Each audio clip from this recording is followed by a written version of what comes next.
Rossiya yangi safarbarlikka tayyorlanmoqda. Putin. Zelenskiydan kutilmagan bayonot. Ukraina vayron bo'lishi mumkin.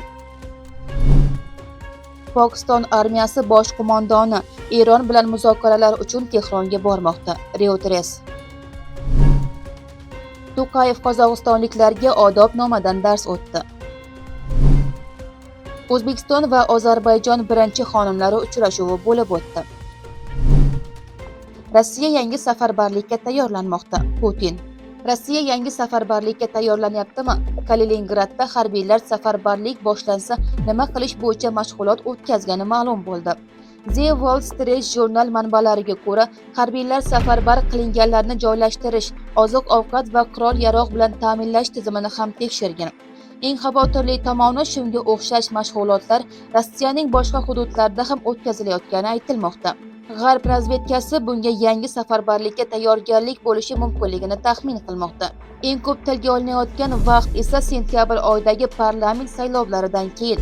Rossiya rasmiylari esa yangi safarbarlik rejasini inkor qilmoqda. Zelenskiydan kutilmagan bayonot. Ukraina vayron bo'lishi mumkin. Agar hozir saylov o'tkazsak, Ukrainani o'zimiz vayron qilishimiz mumkin. Vladimir Zelenskiy Rossiya bilan urush davom etayotgan bir paytda shunday keskin bayonot berdi.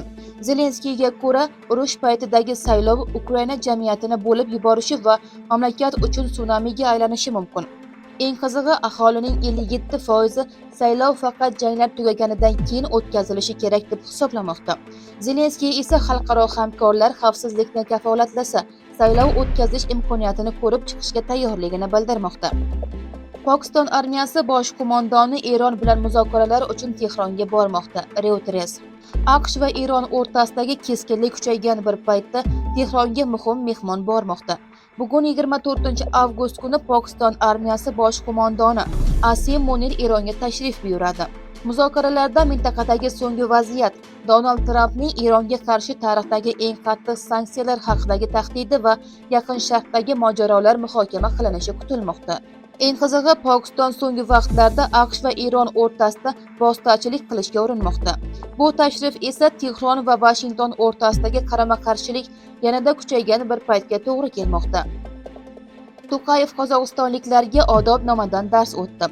Qozog'istonda odamlarning qanday salomlashishi ham o'zgarishi mumkin.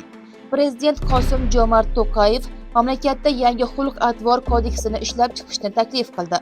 U ayniqsa erkaklarning bir-birini quchoqlashi yoki o'pib salomlashishini qozoq an'analariga xos emas deb hisoblashini aytdi.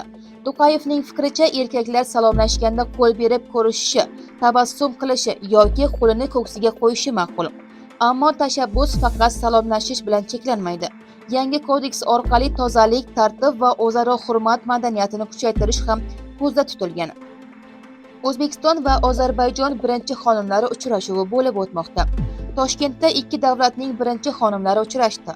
23-avgust kuni Ziroat Mirziyoyeva va Ozarbayjonning birinchi xonimi Mehribon Aliyeva Toshkentda uchrashdi. Ular birgalikda Islom sivilizatsiyasi markaziga tashrif buyurib, qadimiy tarix va inson madaniyatiga oid noyob eksponatlar bilan tanishdi. Eng e'tiborli jihati, mehmonlar 7-asrga oid Usmon mushafi saqlanayotgan Qur'on zalini ham ko'zdan kechirdi. Bu noyob qo'lyozma UNESCOning jahon xaritasi xalqaro reytingiga kiritilgan. Shuningdek, ular o'zbek hunarmandchiligi, milliy urf-odatlar va qadimiy an'analar namoyish etilgan tadbirda ham ishtirok etdi. Xalqaro maydondagi eng muhim va ishonchli yangiliklarni birinchilardan bo'lib kuzatib borish uchun kanalimizga obuna bo'ling. Videoga like bosing va mavzu bo'yicha fikringizni izohlarda yozib qoldiring. Xayr, salomat bo'ling.